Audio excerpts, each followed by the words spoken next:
De acordo com o censo de 2010 do IBGE, existem hoje no Brasil mais de 35 milhões de pessoas com deficiência visual, o que perfaz 18,8% da população total brasileira. Por existir um número tão expressivo de deficientes visuais no Brasil, será que essas pessoas são amparadas pela sociedade e pelo poder público? Meu nome é Vani, sou deficiente visual desde que nasci.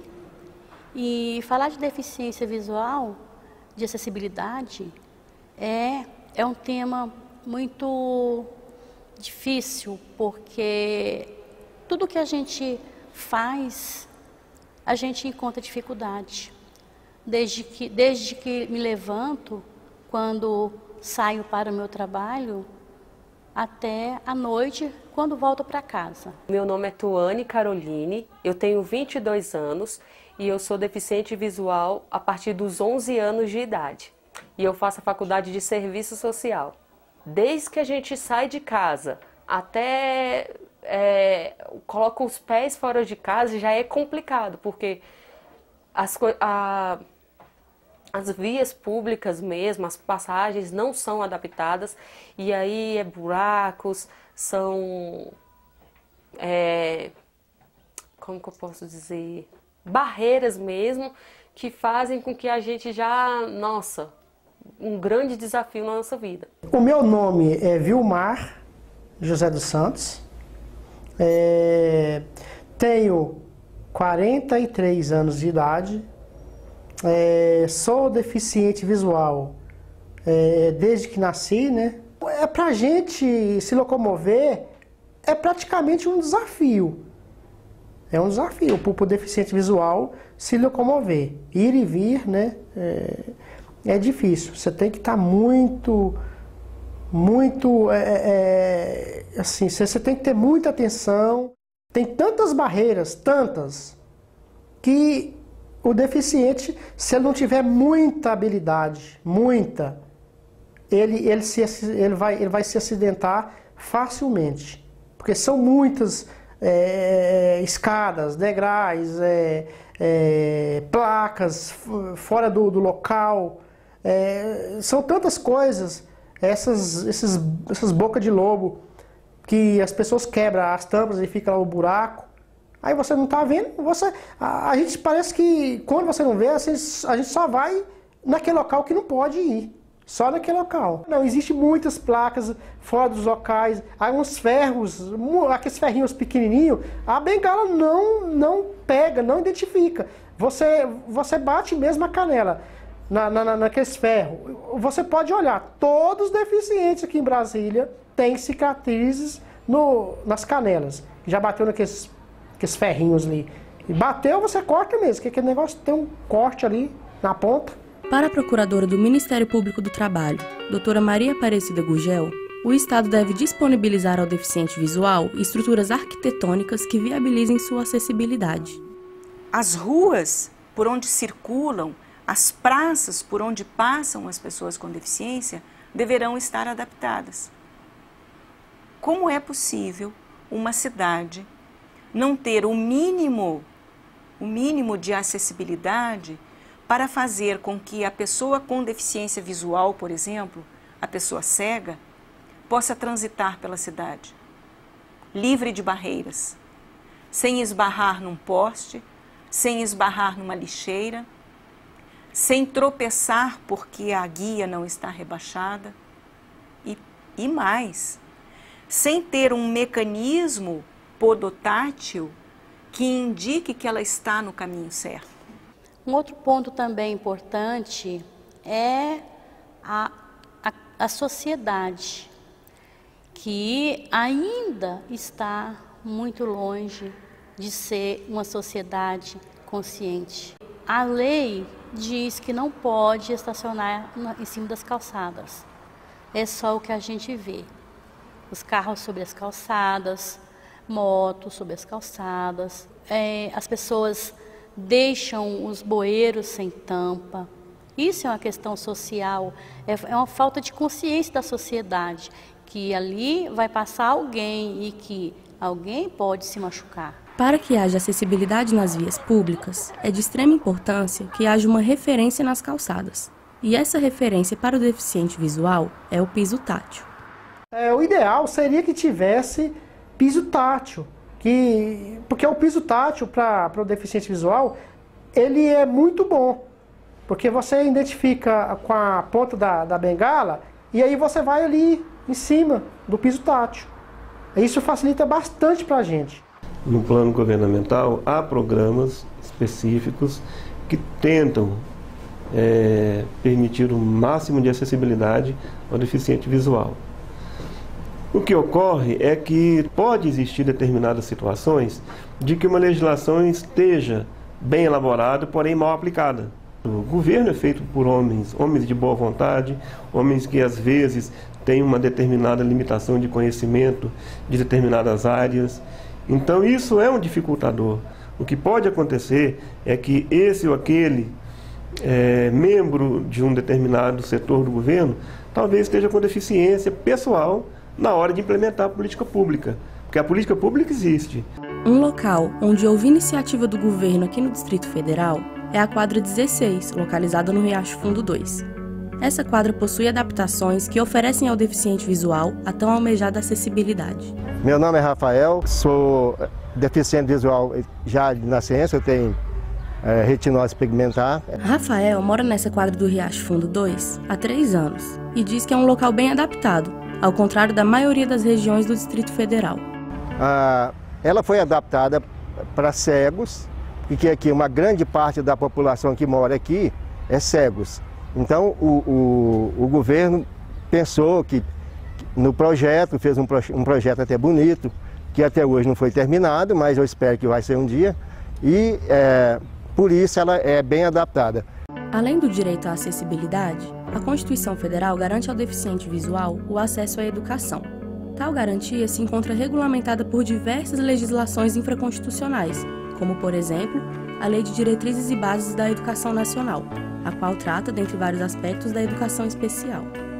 O aluno com deficiência visual, o aluno com baixa visão, né, ele deverá ter à sua disposição mecanismos que façam com que ele compense a sua desvantagem em ter deficiência visual, né, e possa acompanhar, como com todos os demais alunos,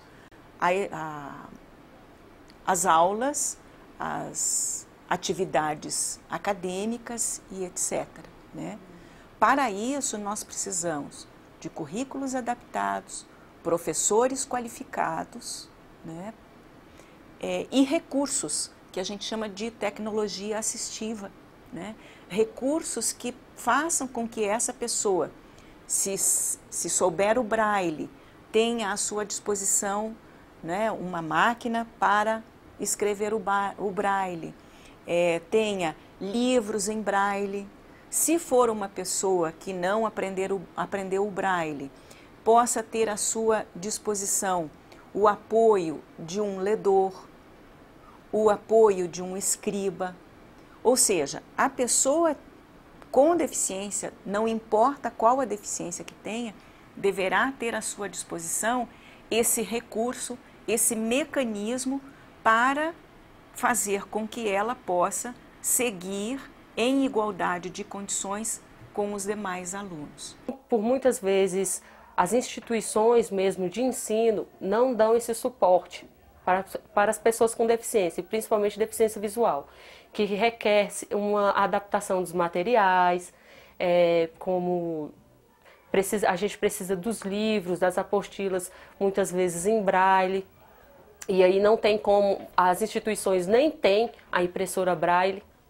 Outra grande dificuldade também é por parte assim, dos professores que por muitas vezes não foram capacitados na sua graduação e e também por falta de preparo, por medo, né? Muitos falam, gente, mas o que esse aluno está fazendo aqui? É aquela questão assim, não é para você estar aqui. Você está aqui, tipo, de enxerido que você é, não é para você estar aqui. Sou formado em letras e as faculdades, até hoje, não oferecem nada para pessoas com deficiência, principalmente cegos. Nós enfrentamos um problema muito sério.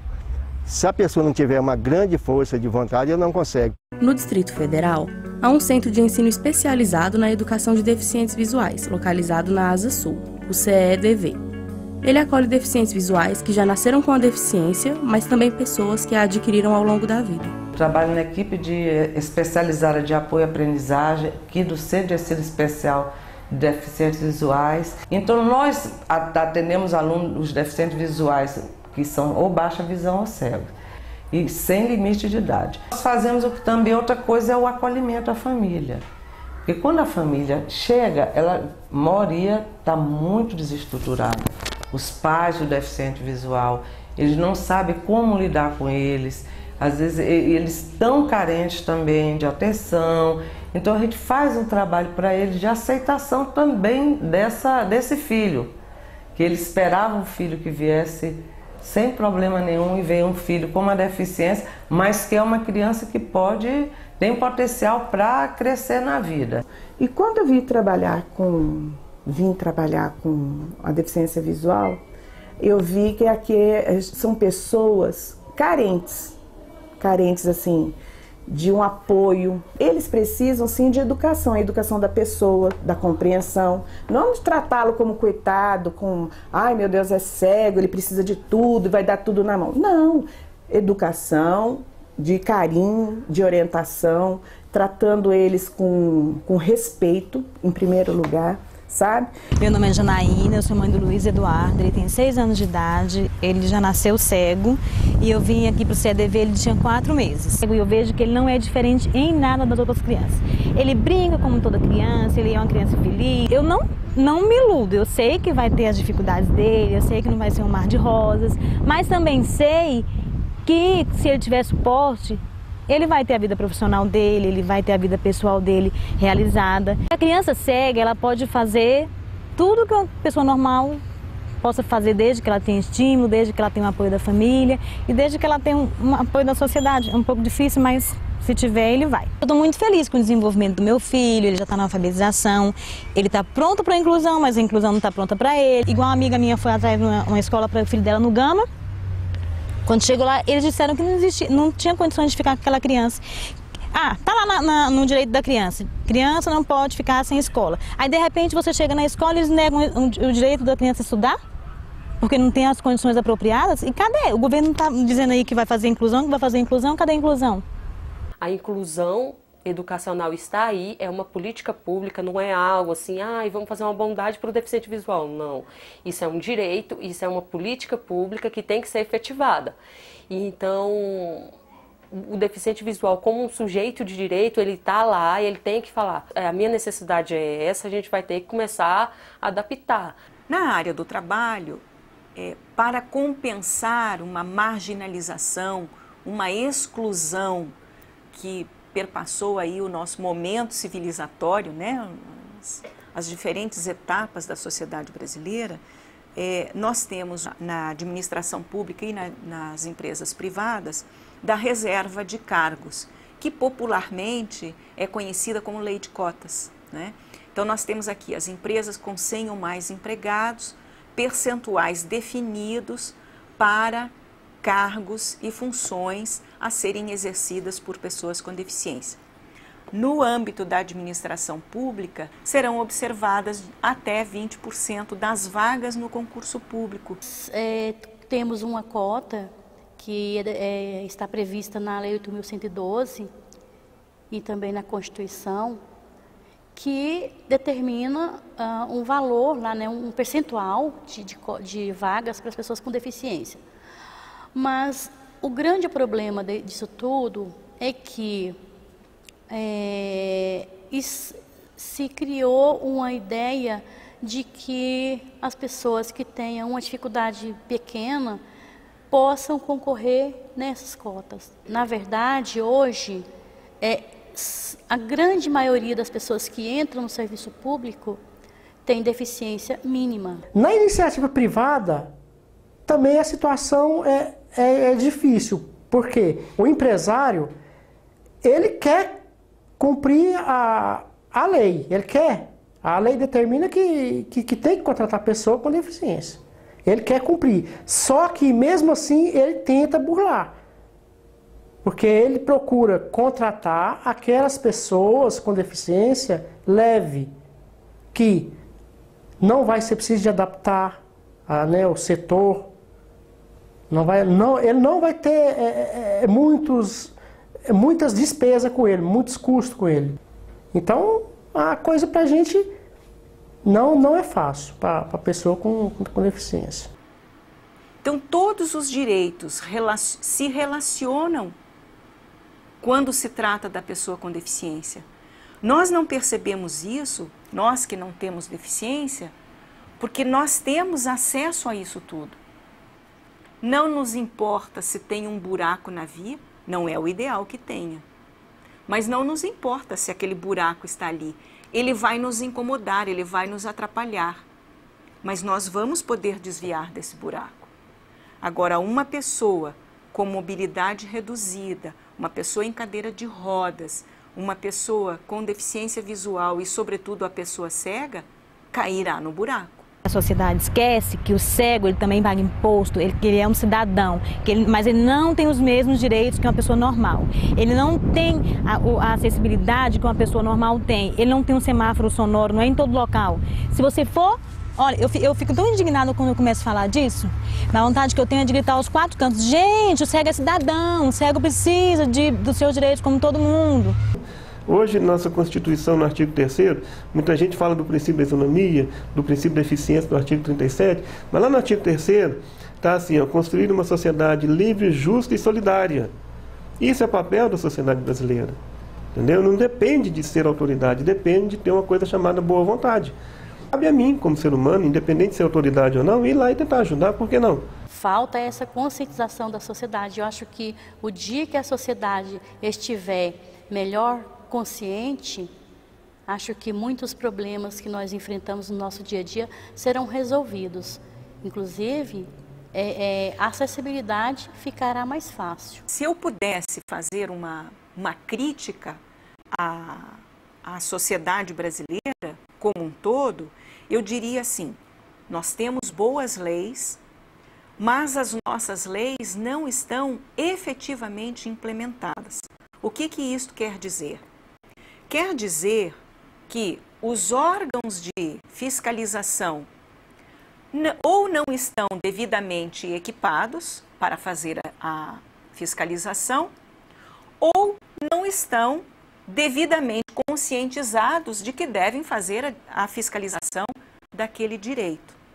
E mais que isso, o Estado como um todo, aquele Estado democrático que deve trabalhar para que todos os direitos sejam garantidos no dia a dia das pessoas que estão em sociedade, este Estado, ele está renitente, ele está dormente na implementação deste direito. O que fica para a gente é a certeza de que leis boas nós temos, porém efetivas não são.